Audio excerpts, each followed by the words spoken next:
Hey guys, how is everyone doing? Welcome back to Harry's Highlights. On this video, we're going to talk about the book Awaken the Giant Within. Now, this book is all about the quality of your life is based on our decisions. See, and what I love about that is that it's understanding that you have control and power over the way that your life will go. See, if you break things down, everything comes down to a decision. And from the second you wake up to the second you go to sleep, you are making decisions. Sometimes they're influenced by other external factors, but at the end of the day, ultimately, it's based on the decision you make, decides on which way the things go. The sooner you can sort of take control of that, understand it, and own it, you can then start to change the course of your life. The second you make a decision, you have the chance to alter the entire direction your life is going in. Somebody wakes up and decides, I'm going to decide to be positive today, their entire day will be completely different to the person that wakes up and says, I'm going to decide to be negative today. Regardless of whether they decide to do it consciously or unconsciously, they are still making a decision. Nobody told them to do that. Based on their environment, their situation and circumstances, they would decide on how they react to it. The situation's environment and circumstances may present themselves, but they ultimately decide whether they react or respond, and whether they react or respond positively or negatively. And that's what I love about this one, is understanding just how much control we actually have. See, a great thing that talks about that, or what I really want to talk about, is that when you make a decision, the only time the decision is truly made is when there's action. If there's no action, you haven't truly decided. Because there's plenty of people that have intention.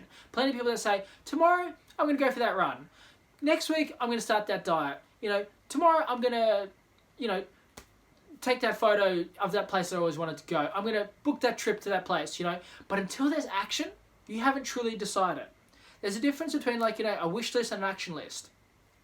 Your wish list is things that you know that would be nice. Your action list, your to-do list are things that you are going to accomplish and do. And that's what I love about that, is that understanding that you created that list and you will follow through with it. There's not other people that need to be telling you to do it. It's up to you and your decision. When you can own that and take full responsibility for that system, that understanding that all these decisions based on you, you can then decide on the course, the action, the accomplishments you can make in life.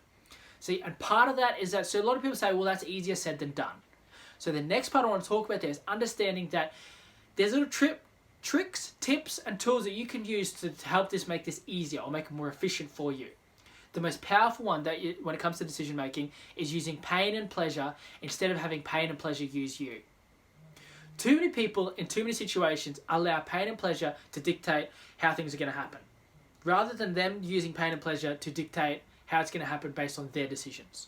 See, you decide to snooze your alarm, all of a sudden you made that decision, you wake up late, you're feeling pain, everything's stressed, everything's you're behind. Or instead, you can use pain and pleasure yourself. You can use pleasure to be able to you get up and you started your day based on your circumstances, you and being in control of them. Not now you rolling over, snoozing the button, and then you're late for work, traffic comes, something else happens, you spill coffee on your shirt, then you've got to change shirts. All these things have this flow-on effect because you didn't decide to use pain and pleasure around you. Another way is that you can attach pain and pleasure to different decisions. You want to attach discomfort and pain to inaction and to bad decisions, and attach absolute pleasure, extreme pleasure to good decisions.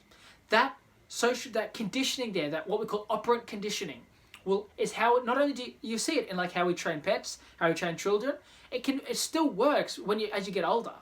And the power in it is that you'll then start to associate bad decisions with pain. You'll stop doing them. You'll start to associate good decisions with pleasure, and you'll be more encouraged to do them. You'll have that reward system. Your body and your brain will produce certain chemicals that make you feel good, and you'll feel more enticed and more likely to do those decisions.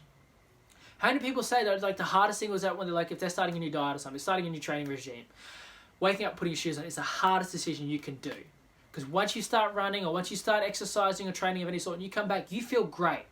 You feel accomplished. You feel like you started the day or ended the day, wherever you may train, well. You feel like you've accomplished something and you've set out to do what you said you'd do and you're following through with it. You feel this flood of positive emotions and also positive chemicals which help influence that more and encourage you to do it again.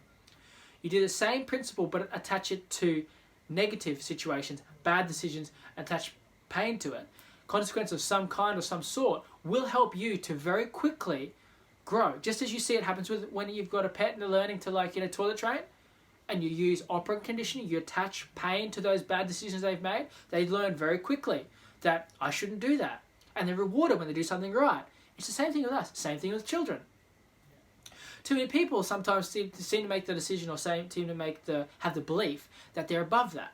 And the truth is, their results show different. If you feel like you're above that, let's talk about your results. Let's talk about what situations you're in that you're making the right decisions consistently. And if you look at it, if you draw it all out, sometimes you make more bad decisions than make good decisions.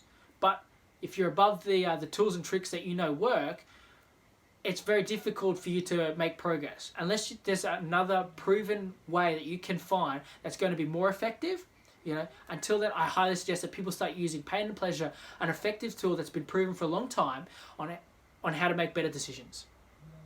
See, the next part I want to talk about there is about your values will determine the quality of your decisions. See, if you're a person that values perfectionism, values, if a job's worth doing, it's worth doing right, your decision, the quality of your decision will be better than the person that has that she'll be right, that'll do attitude. That sort of like half-assed is better than nothing. So, you'll see this in like the difference in like quality of somebody. You give two people a job, you'll see, like if it's to say it's to clean an area, you'll see the person who values perfectionism, that their quality of their work will be very different than the person that doesn't value perfectionism. That sort of values that like, I showed up, that counts, as opposed to the person who shows up and goes, I will give full effort. You see it in sports when a person, shows up and goes like, I'm here at training, that counts. And the person goes, I'm here at training, I'm going to put in my full effort, I'm going to here to get better. See the difference between that show up attitude and that I'll give full effort attitude. It shows in the results because their values are different, and those values is what determines the quality of their decisions. When you value health, you'll make it a must. You'll wake up every morning, rain, hail, shine, sleet, or snow, and you'll make sure that you completed your regime because you value health. The person that sort of doesn't value health as much, that doesn't see it as valuable as sleep, for example, or wake up, and any reason will do. It's too windy, it's too sunny, it's too cold, it's too warm. And you'll see the quality of their decision. They'll value going back to sleep or staying inside as opposed to their health and well-being and getting better. And that applies to not just, those are just the most common examples I can use, but you'll see it in all areas of their life. Someone that values their quality, they see their results as a reflection of them. They value it, so they'll always put forward their best. Someone who doesn't, you'll see that they'll just put through a show up, they'll put through just whatever was enough. Like, I've produced something's better than nothing. So, and again, that all comes down to decisions. You decide on what your values are, and the flow-on effect is then the quality of your decisions flow on from those values. When you have musts, when you have when you decide that you're going to value this to its fullest, and it becomes a must, you'll meet that must. When it becomes she'll be right, like a hope or an intention, your results will show that as well. Anything will easily sway you. For a lot of people, a must is they'll have at least one shower a day. That's just a must. And there's not too many times where they won't shower because it's a must. Exercise is not really a must for a lot of people, and so they won't be consistent with it. So it's the same thing here. Your decisions will be determined on the values that you decide for yourself. So everything always comes down to the decisions you make. So from the time you wake up to the time you go to sleep, it's always about a decision. You decide when you wake up, you decide how you're going to attack that day or handle that day. You decide on the decisions you make from that day. You decide on the decisions you make after that day. Everything comes down to decisions. When you can break things down to that, take ownership of it, understand the control that you have, you can then start to make decisions that are going to propel you either forward or backwards, towards success or towards, not so much success. And then on another level again, there'll be like the maximum achievement, the maximum success you can have, or, just mediocre success, which might be enough for you as well. So, and that all comes down to values, which is again another decision. So to quickly summarize everything I've just covered here, I really talked about the quality of your life is based on your decisions. A better quality of life will come from better quality decisions. The quality of decisions is based on the values that you have. Your values or musts are based on decisions you make, on what you decide. And that means that there's a lot of control that you have available to you.